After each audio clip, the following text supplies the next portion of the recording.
வாசித்து பாருங்களேன். இந்த நாவல் இருக்கு. ஏன் இதை பற்றி வேதம் இப்படி சொல்லுது? நீதிமொழிகள் 18ஆம் அதிகாரம் 20, 21 வார்த்தையை நீங்க வாசித்து பாருங்க. மரணமும் ஜீவனும் நாவின் அதிகாரத்தில் இருக்கும். அதில் பிரியப்படுகிறவர்கள் அதன் கனியை புசிப்பார்கள். மனைவியை கண்டடைகிறவன் 20, 23 தம்பி பிரதர் 20, 21 அவனவன் வாயின் பலனால் அவனவன் வயிறு நிரம்பும், அவனவன் உதடுகளின் விளைவினால் அவனவன் திருப்தியாவான். மரணமும் ஜீவனும் நாவின் அதிகாரத்தில் இருக்கும். அதில் பிரியப்படுகிறவர்கள் அதன் கனியை புசிப்பார்கள். நான் சொல்லல, வேதம் சொல்லிச்சு. நம்முடைய நாவுல 2 விதமான அதிகாரம் இருக்கு. ஒன்னு ஜீவனுக்குரிய அதிகாரம், இன்னொன்னு மரணத்துக்குரிய அதிகாரம். ஒன்னு ஆக்கலாம், இன்னொன்னு அழிக்கலாம். ஒன்னை ஆசீர்வதிக்கலாம், ஒன்னு சபிக்கலாம். 2 விதமான அதிகாரத்தை கர்த்தர் நாவில வைத்திருக்கிறார். எது நம்ம பிரியப்படுறோமோ அதை எடுத்து நாம பயன்படுத்துவோம். அது நம்ம வயிறு நிரம்பும், மற்றவங்க வயிறு நிரம்பும். ஹல்லேலூயா. மரணத்தின் அதிகார நாவல் இருக்கு, ஜீவனுடைய அதிகார நாவல் இருக்கு. எதை வேணாலும் பேசலாம். உனக்கு முன்பாக நான் மரணத்தின் ஜீவனை வைக்கிறேன், தீயையும் தண்ணீரை வைக்கிறேன், எடுத்துக்கொள். நம்ம எதை எடுத்துக்கொள்வோம்? எதை எடுத்துக்கொள்வோம்? தீயை எடுத்துட்டு சுடுதே வைக்கிறேன்னு சொல்லிட்டு இருப்போம். நம்ம வேலையா தானே. நாவல் இருக்கக்கூடிய அதிகாரத்தை தவறாக உபயோகப்படுத்தினால் தவறாகத்தான் போய் முடியும். நாவல் பேசுற ஒவ்வொரு வார்த்தைக்கு கடைசி நாளில் கர்த்தர் சமூகத்தில் கணக்கு ஒப்புவிக்க வேண்டியது இருக்கும். சொற்களின் மிகுதினாலே பாவம் ஏறாமல் போகாது. சண்டையின் ஆரம்பம் மதகு திறந்து விட்டதை போல இருக்கும். நாவல் புறப்பட ஒவ்வொரு வார்த்தை மற்றவங்க இருதயத்தை பிளர்க்க ஆரம்பிக்கும், குடும்பத்தை பிரிக்க ஆரம்பிக்கும், அவங்க சந்தோஷத்தை கெடுக்க ஆரம்பிக்கும்.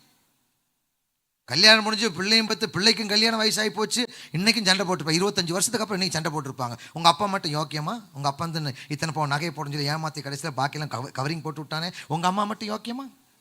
ரிசப்ஷனில் பிரியாணி போடுன்னு சொல்லி வெஜிடபிள் பிரியாணி போடலையா? எத்தனை வருஷம் கழிச்சு? 25 வருஷத்துக்கு அப்புறம்.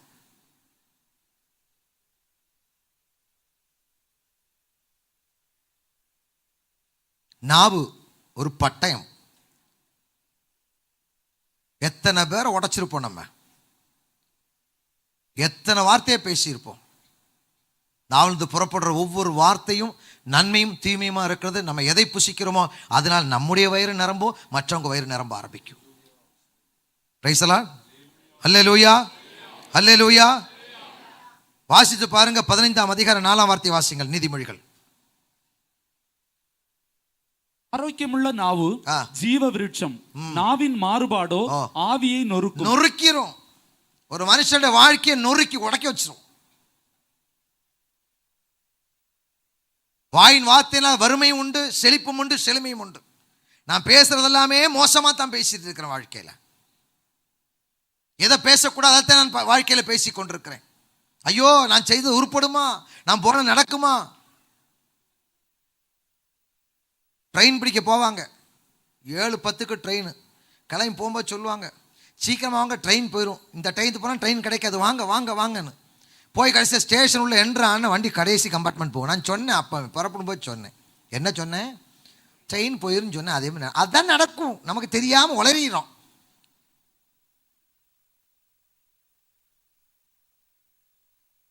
இதெல்லாம் எங்கள் கூடி நடக்க ஜெபம் பண்ணுவோம். பின்ன ஜெபம் பண்ணிட்டு பிரயோஜனம் இருக்கா? நான் நிறைய பேரை பார்த்துருக்கேன், கேன்சருக்காக கொஞ்சம் ஜெபம் பண்ணுங்க, ரொம்ப தீவிரமாக இருக்குது, டாக்டர் கைவிட்டார்னு. ஆனால் அவர் கேட்பார், எத்தனை வயசாச்சு? வயசு 10, 65, 70 ஆகுது. ஜெபம் பண்ணுவோம். கர்த்தர் சித்தமானா சொஸ்தமாக்குவார். Price the lord. ஹல்லேலூயா. நம்ம ஆஃபீஸ்லலாம் வேலை பார்க்கணும், பார்த்தா தெரியும். என்ன சிஸ்டர் ஒரு மாதிரி இருக்கிறீங்க? ஒன்று நல்லா தானே இருக்கேன். 2 பேர் 3 பேர் கேட்டதுக்கப்புறம் தான் அவங்களுக்கு சந்தோஷம். நம்மளை பற்றி இப்படி கேட்குறாங்களே. யாரா கேட்கணும், ஏன் துக்கமாக இருக்கீங்க, ஏன் ஒரு மாதிரி இருக்கீங்க, கேட்டால் தான் ஒரு சந்தோஷம். அப்படி ஆகிப்போச்சு இப்போ. Praise the lord. Hallelujah, hallelujah. வாசித்து பாருங்க. 1 பேதுரு 3ஆம் அதிகாரம் 9ஆம் வார்த்தையை வாசித்து பாருங்களேன். தீமைக்கு தீமையும் உதாசனத்துக்கு உதாசனத்தையும் சரி கட்டாமல் அதற்கு பதிலாக நீங்கள் ஆசீர்வாதத்தை சுதந்திரித்துக் கொள்ளும்படி அழைக்கப்பட்டிருக்கிறவர்கள் என்று அறிந்து ஆசீர்வதியுங்கள். ஆசீர்வதியுங்கள். நம்ம வாயிலிருந்து புறப்படுற ஒரே ஒரு வார்த்தை நன்மையின் வார்த்தை மட்டும்தான் வேணும். நீங்க எவ்வளவு பாடுபட்டு இருக்கலாம், உங்க கூட கர்த்தருடைய ஆவியான் இருக்கார். பேசுங்க, நன்மையானதை பேசுங்க. ஒரு காலம் தீமையை தீமை பேச என்ன ஆகும் தெரியுமா? நம்ம வாயிலிருந்து புறப்பட வார்த்தை தீமையான வார்த்தை அந்த என்ன நடக்கணும் உங்களுக்கு தெரியுமா? சொல்லித்தரேன். இனி அந்த ரகசியத்தை கற்றுக்கொள்ளுங்கள். வாழ்க்கையில் உங்க வாழ்க்கை ஆசீர்வாதமாக இருக்கும். வாசிச்சு பாருங்க, ஏசாயா தீர்க்கதரிசன புத்தகம் 55ஆம் அதிகாரம். ஏசாயா தீர்க்கதரிசன புத்தகம் 55ஆம் அதிகாரம் 10-11 வார்த்தை வாசிங்களேன். மாரியும் உறைந்த மழையும் வானத்திலிருந்து இறங்கி அவ்விடத்திற்கு திரும்பாமல் பூமியை நனைத்து அதில் முளை கிளம்பி விளையும்படி செய்து விதைத்து கொண்ட விதையையும் புசிக்கிறவனுக்கு ஆகாரத்தையும் கொடுக்கிறது எப்படியோ அப்படியே என் வாயிலிருந்து புறப்படும் வசனமும் இருக்கும். அது வெறுமையாய் என்னிடத்திற்கு திரும்பாமல் அது நான் விரும்புகிறது செய்து நான் அதை அனுப்பின காரியமாகும்படி வாய்க்கும். Price the Lord. போதும், நல்லா கவனிங்க. தேவன் சொல்றாரு மாரியும் மழையும் வானத்திலிருந்து இறங்கி பூமியை நினைப்பிச்சிட்டு அது வயலில் வேலை பார்க்குறவங்க எல்லாத்துக்கும் நன்மையை கொடுத்துட்டு அந்த மழை தண்ணி எங்கே போகுமா? திரும்ப சூரிய கதிர்வீச்சில் வானத்துக்கு போயிடுது இல்லையா? அங்கே தண்ணி மேகம் இருக்குது, அங்கே போய் சேர்ந்துருது என்பதை போல தேவன் நல்லா கவனிச்சுக்கோங்க. என் வாயிலிருந்து புறப்படுற வார்த்தைகளும் தேவன் வாயிலிருந்து புறப்படுற வார்த்தைகள் நான் எதை சொன்னேனோ அதை செய்துவிட்டு திரும்ப என்னிடத்தில் வரும். இதான் நடந்தது. ஆதியில வானம் பூமி உண்டாச்சு, அந்த வார்த்தை போய் உண்டாக்கிட்டு திரும்ப அந்த வார்த்தை தேவனிடத்தில் வந்துருச்சு. நல்லா கவனிங்க, இங்கே கவனிங்க. Price the Lord brother sister, இங்கே கவனிங்க. அப்போ தேவன் சொன்ன வார்த்தை உண்டாக்கி விட்டு தேவன்கிட்ட திரும்ப வருது என்பதை போல நாம் பேசுகிற ஒவ்வொரு வார்த்தைகளும் அது செய்து விட்டு திரும்ப என்னிடத்தில் வருது.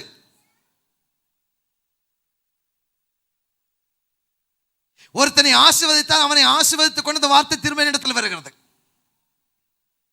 நான் சபித்தால் அந்த வார்த்தை அவனை சபித்து விட்டு திரும்ப என்னிடத்தில் வருகிறது. நான் தேவ பிள்ளை, என்ன நீ இப்படி பண்ணிட்டல, நான் ஜெபம் பண்றேன், ஆண்டவரே என்ன பண்ணிட்டான், நீங்க சந்திக்கணும். அவர் இப்படி தான், அவருக்கு வேலையா தான் சந்திக்கணும். அவன் ஒரு கால் உடஞ்சி வரும்போது தான் அவனுக்கு தெரியும். கரெக்டு. அவன் 2 மாதத்துக்குள்ளே பைக் ஆக்சிடெண்ட்டில் அவன் ஏதோ தப்பாக ஏதோ பேசிட்டான், சண்டை போட்டானான். அவனுக்கு ஆக்சிடெண்ட்டாக ஒரு கால் உடஞ்சி நியூஸ் வந்துருச்சு. பார்த்தீங்களா சிஸ்டர், சோ கீழே வந்து அந்த பையனுக்கு கால் உடஞ்சிச்சு. கத்தாவே சோத்திரம், ஜெபம் கேட்டதுக்காக நன்றி, தேவனுடைய பிள்ளை என்பதை என்னை உறுதிப்படுத்தி விட்டீர். ஓகே, முடிஞ்சிச்சு.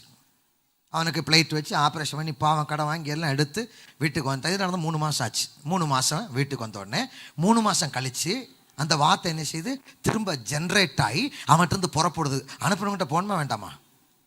எங்க போகணும்ல, கண்டிப்பாக வந்த இடத்துக்கு போகிற வேலை. அது நேராக ஜென்ரேட்டாக எங்கே வருது? இந்த சொன்ன அம்மா கிட்ட வருது. அவங்க ஜப வீராங்கனையாக இருப்பாங்க, விசுவாச வீராங்கனையாக இருப்பாங்க, பயங்கரமாக இருப்பாங்க. நேராக வந்து இவங்க மேலே வந்து விழும்போது அவனுக்கு ஒரு கால் உடஞ்சிது, இதுக்கு 2 கால் உடையும். நல்லா தான் இருந்தாங்க சிஸ்டர், ஐயோ பாத்ரூம் வலிக்கு 2 முட்டை உடஞ்சி 4 கம்பி போட வேண்டிய ஆகி போச்சே. இது உங்களுக்கு தெரியாது. சொன்ன வார்த்தை திரும்ப என்ன அது தாக்குதுன்னு தெரியாது. அதான் 1 பேதுரு 3 போல வாசிச்சோம். நீங்கள் தீமைக்கு தீமையோ உதாசீனத்துக்கு உதாசீனமோ செய்யாமல் ஆசீர்வாதங்களை சுதந்திரிக்கும்படி அழைக்கப்பட்டவர்கள் என்று அறிந்து நீங்கள் பிளஸ் ஆசீர்வதிங்க. அதான் வேலை. நீங்க ஆசீர்வதிச்சு பாருங்களேன். முதலே போடாத பிசினஸ் நான் சொல்லித்தரேன் உங்களுக்கு. முதலே போட 5 பைசா முதல் போட வேண்டாம். மத்தேயு 10ஆம் அதிகாரத்தில் வாசிக்கும் போது சீசர்களை பார்த்து சொல்றாரு, நீங்க புறப்பட்டு போங்க, நீங்க புறப்பட்டு போய் எல்லா இடத்துல சுவிசேஷம் பண்ணுங்க, சொல்லுங்க. பாத்திரவானா இருக்கிற வீட்டுக்கு போயிட்டு நீங்க அவங்கள வாழ்த்துங்க. என்ன செய்யணும்? வாழ்த்துங்க. கர்த்தர் உம்மோடு கூட இருக்க அந்த வீட்டுக்கு சமாதானம் சொல்லுங்க. அந்த வார்த்தைக்கு தகுதியானவங்க இருந்தாங்கன்னா தங்கும், இல்லைன்னா உங்ககிட்ட திரும்பி வரும். நான் சொல்லல, வேதம் சொல்லுது. அதனால நீங்க சகட்டு மேனிக்கு எல்லாரையும் ஆசீர்வதிங்க. Praise the lord. அல்லேலூயா. நீங்க இங்க இறங்கி போவீங்கல்ல, ஆண்டவர் 2 பக்கம் வீட்டையும் கர்த்தர் ஆசீர்வதிங்க, 2 பக்கம் வீட்டுக்கு சுகத்தை சமாதானத்தை சந்தோஷத்தை கொடுங்க. ஐயோ பாவாண்டவர் காரு கொடுங்க, அதெல்லாம் வார்த்தையும் போய் விழும். அவருக்கு காரும் கிடைக்கும், உங்களுக்கு காருக்கு மேல காரும் கிடைக்கும். ஆசீர்வாதம் நீங்க சுதந்திரிக்கிறவர்கள். நம்ம வாயில மற்றவங்களை ஆசீர்வதிக்கணும் பெரிய கஷ்டமாய் போச்சு. இதையா நானா என்னெல்லாம் அட்டூழியம் பண்ணியிருக்கு, இதை நான் ஆசீர்வதிக்கணும், நடக்கிற கதையாது சொல்லாதீங்க, வேண்டாம். இந்த நாளில் எல்லாத்தையும் கலட்டி விட்டுருவோம். Price the Lord. ஒருவன் கிறிஸ்துவுக்குள் இருந்தால் புது சிருஷ்டின்றது நம்ம வஸ்திரத்தில் அல்ல, நம்முடைய வாழ்க்கையோட மாற்றத்தில் தான் இருக்குது. Price the Lord. வாழ்க்கையின் மாற்றம் தாங்க எழுப்புதல், ரிவைவல். ரிவைவல் என்ன? தனிப்பட்ட மனுஷ வாழ்க்கையில் ஏற்படக்கூடிய தெய்வீக பரிமாணங்கள் பரிமாற்றம் தான் revival. Praise the lord. Hallelujah. Hallelujah. இப்ப நம்ம வாழ்த்தணும், நம்ம ஆசீர்வதிக்கணும். சொல்லுங்க, நடக்காத பார்த்து சொல்லுங்க, நடக்கும்னு சொல்லுங்க. தேவனால் கூடாதது அவர் என்ன சொல்லிட்டார் தெரியுமா? சும்மா என்னைய பார்த்து சொல்லிட்டு இருக்காத. மார்க்கு சுவிசேஷம் 9:23 என்ன தம்பி வாசிக்க, என்ன பிரதர் வாசிக்கிற? மார்க் 9:23 இயேசு அவனை நோக்கி, நீ விசுவாசிக்க கூடுமானால் ஆகும், விசுவாசிக்கிறவனுக்கு எல்லாம் கூடும் என்றார். என்னையே சொல்லிட்டு இருக்கேன், அந்த கிருபைய அதிகாரத்தை, அந்த அந்த அந்த அந்த கிருபைய, அந்த ஜீவன சமாதானத்தை, அந்த நன்மை, அந்த விசுவாசம் உனக்கு தரேன். விசுவாசம் உனக்கும் கூடும். Price the lord. Hallelujah, hallelujah. Exam வரும்போது என்ன உண்டாகும்? எக்ஸாம் வந்து என்னமா வரும்? நல்லா சொல்லுங்களேன். பயம் வரும். இது நம்ம உண்டாக்கிட்டு தான், நம்மளும் உண்டாக்கி வச்சுக்கிட்டோம். எக்ஸாம் வந்தால் பயம் வந்துடும். பொங்கல் சாப்பிட்டா என்ன வரும்? தூக்கம் வரும். 2-3 நாள் தொடர்ந்து சாம்பார் போட்டாச்சுன்னா அடி போயிட்டு. இது எல்லாமே நாம உருவாக்கி கொண்டது. தெய்வன் படைத்ததில் நல்லதாக இருக்க ஜெபத்திலும் வேத வசனத்தை பரிசுத்தமாக்கி கொள்ளுங்க. Price the Lord. எக்ஸாம் வரும்போது கூட ஒரு பயம் வருமா? நம்ம உருவாக்கி வச்சாதான் பயம் வந்துடும். காலாண்டு பயம், அரையாண்டு பயம், முழுவாண்டு பயம், quarterly, half yearly, annual exam பயம் வந்துடும். கொஸ்டின் மார்க்னா இப்படி இருக்கும், அதுக்கு பேரே பாம்பு. அதெல்லாம் பயம் வருது. கொஸ்டின் மார்க் போட்டு வருங்க. அப்போ பாம்பு இது எங்க? ஆதியில் ஏதேன் வந்து கேட்டுச்சு, இதெல்லாம் செய்யக்கூடாது சொன்னதுண்டோ அப்படின்னு. அன்னைக்கு ஏற்பட்ட பயம். Price the Lord. நீங்க சொல்லுங்க ஆமென். எனக்கு வரக்கூடிய நாளில் கர்த்தர் மகிமையில டாப்ல A+ என்ன கொண்டு போறாருன்னு சொல்லுங்க. 2 கொரிந்தியர் 4:13 நீங்க வாசிச்சு பாருங்களேன்.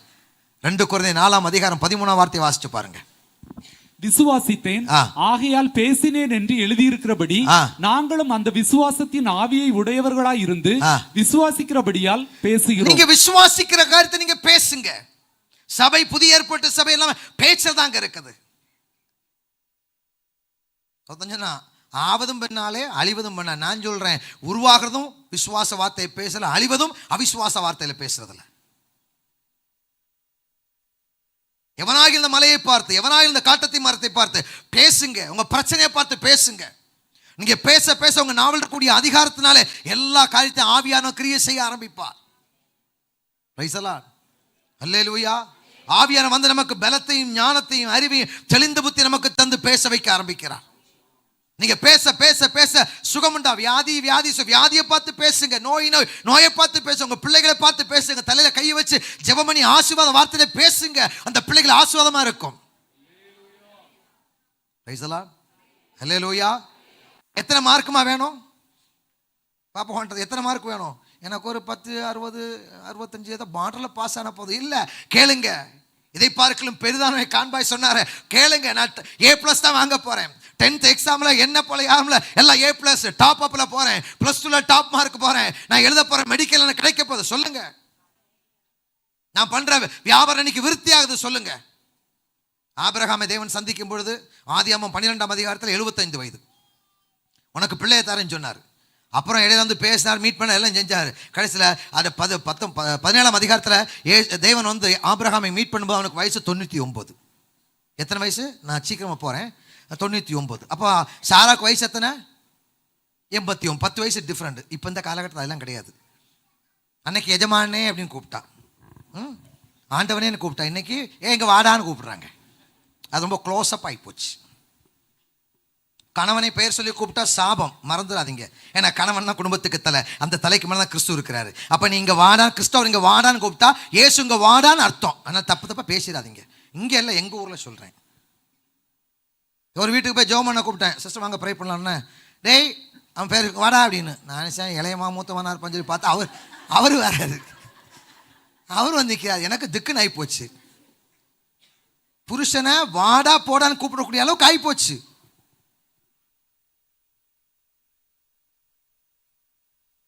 Price the Lord. கேட்டாச்சுன்னா அது நியூ மாடல் வேர்ல்டு தான், நியூ ஜென்னா. நீங்கள்லாம் 18s என்ன 18s எங்கள் பிள்ளைங்க 19s என்ன சொன்னாங்க? நான் 90s 20s. தேவன் எந்த டீஸ்லையும் மாறாமல் இருக்கிறாரு. புருஷனை பேர் சொல்லிலாம் கூப்பிடாதீங்க. மரியாதை ஆமாம் அத்தானோ முத்தே கண்ணே பொண்ணேன்னு கூப்பிடுங்க.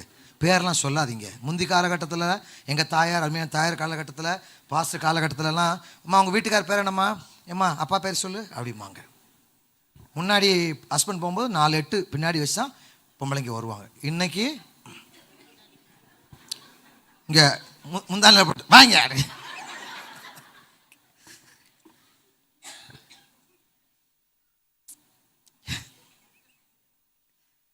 அவருக்கு அது பழக்கமாக போச்சு. ஏதோ பொழைச்சி போனால் போதுன்ற மாதிரி ஆகிப்போச்சு. பிரைஸ்லாம். அவருங்க ஒருத்தர் கனப்படுத்தினாங்க. அப்போ ஆபிரகாமை 17ஆம் அதிகாரத்தை சந்திச்சார். உன் பேர் என்னன்னு கேட்டால் ஆபிராம் அப்படின்னா, இதுக்கு நல்ல அர்த்தம் இல்லை, பேரை மாத்திரம். என்ன பேர்? ஆபிரகாம். அதுக்கு அர்த்தம் என்ன? அநேக ஜாதிகளுக்கு தகப்பனே அப்படின்னு. 99 வயசுல அநேக ஜாதிகளுக்கு தகப்பனான். உன் பொண்டாட்டி பேர் என்ன? சாராய். நான் சேஞ்ச் பண்ணுறேன். என்ன? சாராள். அநேக ஜாதிகளுக்கு தாயே. தீர்க்கதரிசிகள் ராஜாக்களும் ஒன்று எடுத்து புறப்படுவார். இப்படி போய் சொல்லுங்க அப்படின்ட்டாரு. இவர் நேரம் வீட்டுக்கு போகிறாரு. சாராள் அநேக ஜாதிக்கு தாயே அவளும் சொல்லிட்டு அநேக தகப்பனே. 2 வயசான அங்கிட்டு இங்கிட்டு வேறு யாரும் கிடையாது, வேலைக்காரங்க தானே. அங்கிட்டு இங்கிட்டு பேசி பேசி பேசி அநேக ஜாதிகளுக்கு தகப்பனும் அநேக தாயுமாய் மாற வேண்டும்படியாக அந்த 1 இயரில் பேசிக்கிட்டே நேரே அந்த நாட்டில் திடீர்னு பஞ்சம் வந்ததுனால ஃபேமிலியை எல்லாரும் எடுத்துகிட்டு பெலஸ்தீன் ராஜா தேசத்துக்கு போகிறாங்க. 20ஆம் அதிகாரத்தில் பார்த்தானா அங்கே பெலஸ்தீன் ராஜா பார்க்குறேன், யாரோ ஒரு பெரிய கூட்டம் வருதுன்னு பார்த்தோன்னே அழகான ஒரு பொண்ணு ஒட்டகத்தில் இருக்கா. ராஜா சொல்லிட்டாரு, யார் அங்கே அவளை தூக்கிட்டு வந்துட்டார். ராஜா தூக்கிட்டு போயிட்டான் ஆளை வச்சு. ஒரு பொண்ணு, அழகான பொண்ணு தூக்கிட்டு போய் அங்கே வச்சிருக்கான். 6 மணி 7 மணி ஆனால் அவ கூட போகணும்னு சொல்லி கை தேய்ச்சிட்டு இருக்கும்போது தேவன் இறங்கி வந்துட்டார். தூதன் என்ன பண்ணுற, யாரை கூப்பிட்டு வந்திருக்கான்? ஒரு அழகான பொண்ணை தூக்கிட்டு வந்தார். அவ்வளோதான் அப்படின்ட்டாரு. கொண்டு விடு, அவன் தீர்க்கதரிசியின் மனைவி, கொண்டு விடு அப்படின்னு கொண்டு விட்டுட்டாங்க. ஏங்க நான் கேட்க, ராஜா அழகான பொண்ணு எடுப்பானா கிளவி எடுப்பானா? அந்த அழகான பொண்ணு வேறு யாரும் இல்லை, சாராள். 89 வயசு கிளவியை குமரியை மாற்றக்கூடிய ரகசியத்தை கர்த்தர் அன்னைக்கு ஆபிரகாம் கற்றுக் கொடுத்தார். பிரைஸ்லாம். நல்ல குழந்தையை பெற்றுக்கணும், ஆரோக்கியமான குழந்தையை பெற்றுக்கணும். பெண்ணுக்கு 18 வயசுலேருந்து 20 வயசு வரைக்கும் இருக்கணும். ஆணுக்கு 20லேருந்து 23 வயசு இருக்கணும். அப்போ தான் திடகார்த்தமான குழந்தை பிறக்கணும் சயின்ஸ் சொல்லுது. அப்படித்தான் கர்த்தர் மாற்றினார். கிழவனையும் கிழவியையும் குமரனும் குமரியாக மாற்றக்கூடிய தெய்வீகமான ரகசியத்தை கர்த்தர் இன்றைக்கு உங்களுக்கு சொல்லி கொடுத்துருக்கார். ஆனால் நீங்களும் சொல்லுங்கள், எங்கேயும் இப்போ பியூட்டிஷியன்லாம் போய் நின்று கலர் பூசாதீங்க. அதை இதை வாங்கி பூசிட்டு கடைசியில் காசில் வரும்போது பூசெல்லாம் வெளிப்பட்டு வரும். வேண்டாம். இன்றைக்கி ஏகப்பட்ட ஸ்பா தொடங்கியாச்சு. எங்கே பார்த்தாலும் பியூட்டிஷியன் ஸ்பாவாக தான் இருக்குது. வேண்டாம். உங்கள் அழகு உங்களுக்குள்ளே இருக்குது. மனமகிழ்ச்சி முகமகிழ்ச்சி தரும். மனமகிழ்ச்சி நல்ல ஔஷதம், குட் மெடிசன். தேவனுடைய வார்த்தையை படிங்க, தியானம் பண்ணுங்க. உங்களை பார்த்து கண்ணாடி பார்த்து சொல்லுங்கள், நான் ரொம்ப அழகாக இருக்கேன்னு சொல்லுங்கள்.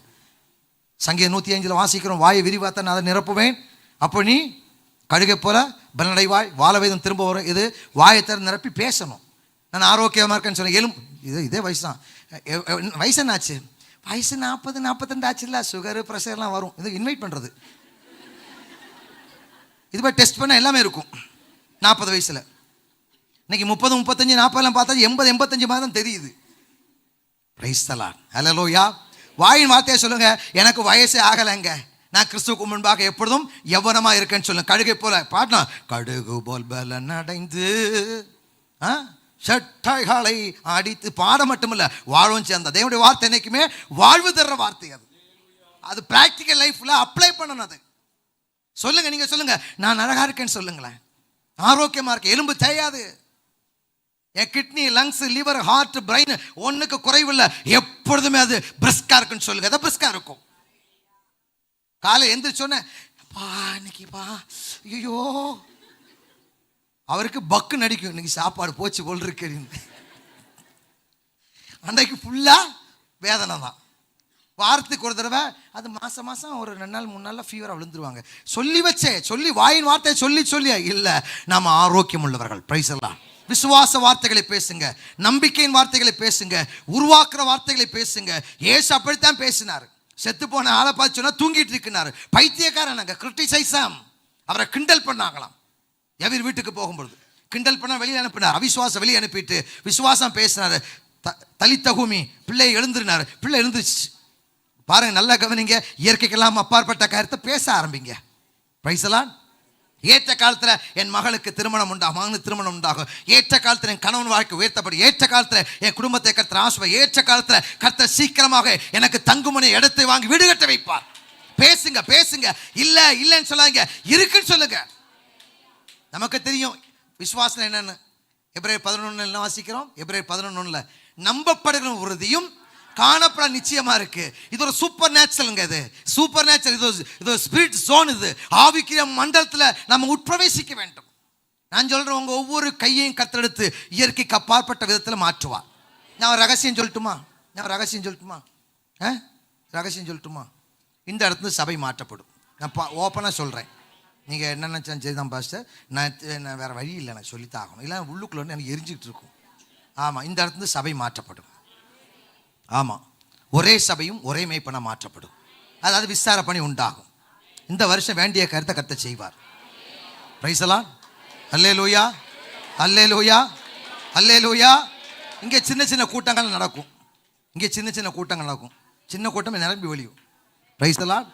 அதி தீவிரமாய் கர்த்தருடைய ஆவியான செய்ய போகிறத என்கிட்ட சொல்கிறார். நான் நேற்று நைட்டை ப்ரே பண்ணும்போது கர்த்தர் சொன்னார். அது இன்னைக்கு சபையில் வச்சு சொல்லலாம் தான் நான் பிளான் போட்டு வந்தேன். சொல்லிட்டேன். இது சம்பவிக்கும், இது சம்பவிக்கும், இது சம்பவிக்கும், இது சம்பவிக்கும். ஆமென். அல்லேலூயா, அல்லேலூயா. பேசுங்க, நன்மையானதை பேசுங்க. குடும்பத்தில் கையை பிடிச்சிட்டிங்களா, ஒருத்தருக்கு ஒருத்தர் ஆசுவதிங்க, ஒருத்தருக்கு ஒருத்தர் ஆசுவதிங்க.